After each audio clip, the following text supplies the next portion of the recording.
The tears in the sop song are completely fake. Olivette sings that she will obey her father's demand that she marry the elderly sea captain de Merrimack, but the audience knows she already has a plan to secretly marry her lover Valentine. Like other female leads in the works of Audran and also his predecessor Jacques Offenbach, Olivette is clever, she's outspoken, she's self-possessed. The plots validate women's agency, their desires, including their sexual desires. And in this particular story, those desires drive the entire narrative. If we look at Torpedo and the Whale, we see that the agency of the female characters coexists with the sexualization of the actresses' bodies. The Marriage of Olivette is typical in the ridiculous excuse provided to put women in men's clothes to show their legs. The character of Olivette may be in charge, but it's also true that she was created for the male gaze.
When H.B. Farney translated Olivette's original French libretto into English, he chose an entirely different text for the sea shanty, Torpedo and the Whale. Now, we know that Farney deliberately toned down the more salacious elements of Olivette text to accommodate the British stage.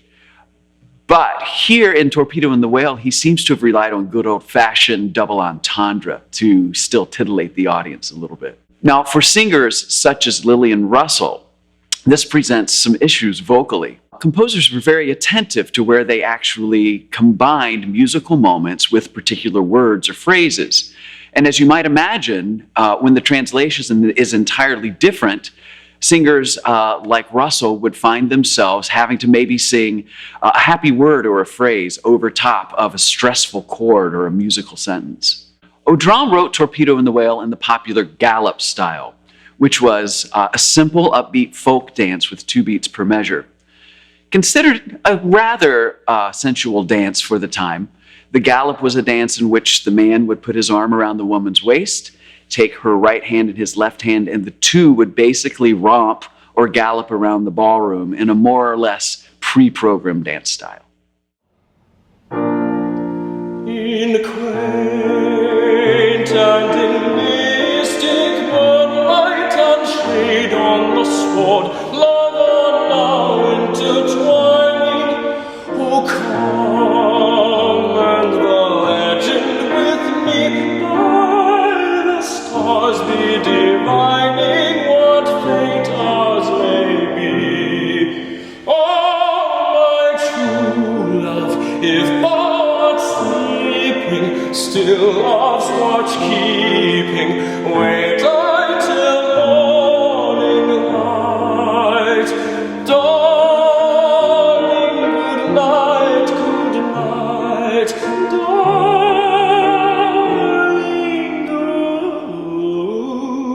good night.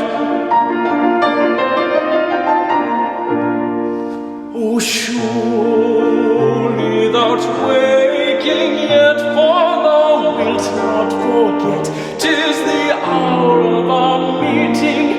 One rapturous moment be mine, heart to heart, though thou beating thine forever thine. But my true love, if thou art sleeping, still love's watch keeping, wait I till morning light. Darling, good night, darling,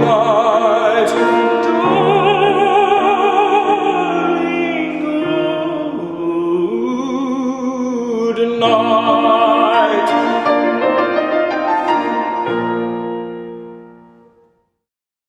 The Marriage of Olivette is a sex comedy.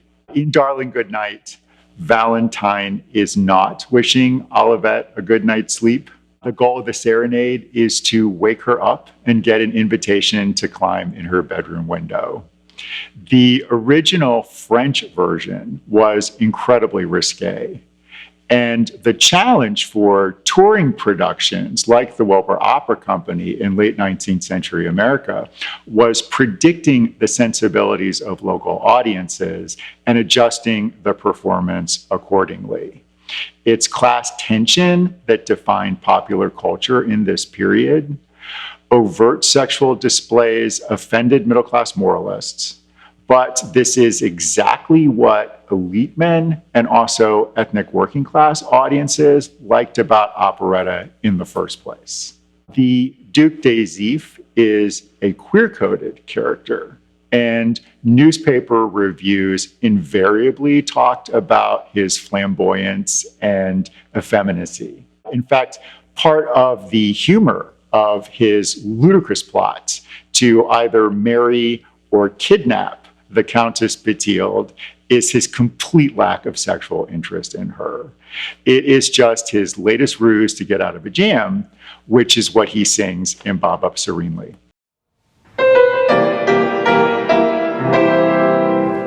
If in a state of exhilaration you come home late and dimly saw two ladies wait explanation, your wedded wife and your mother-in-law. That is the time for disappearing. Just take a header, down you go. Then when the sky above is clearing, then when the sky above is clearing, bob up serenely, bob up serenely, bob up serenely from below.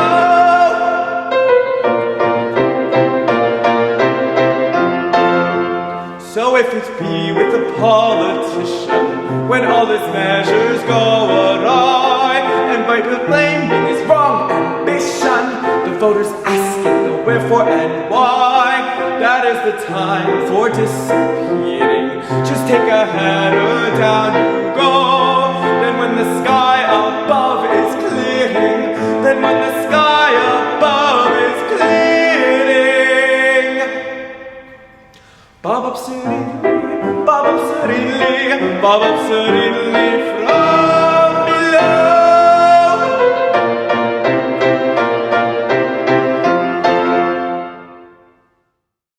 First Love was also referred to as valse song or waltz song. The waltz was an extremely popular dance and musical form in the late 19th and early 20th centuries. Now, by our standards, this famous musical form, characterized by 3 beats per measure and that famous down, up, feel, is quite tame. But by those standards, it was actually kind of considered to be rather sensual and downright erotic because of its fast turns and close physical contact. So we know that the waltz originated at least as early as the 13th century in what is today Germany and Austria as a folk dance. But with hundreds of years of evolution, as it began to make its way into more formal and even aristocratic settings, this new dance was actually met with a great number of objections and resistance. That part of the waltz was short-lived because it was just such a charming dance that most people could learn rather quickly, and it showed up everywhere. And we can see that here in First Love.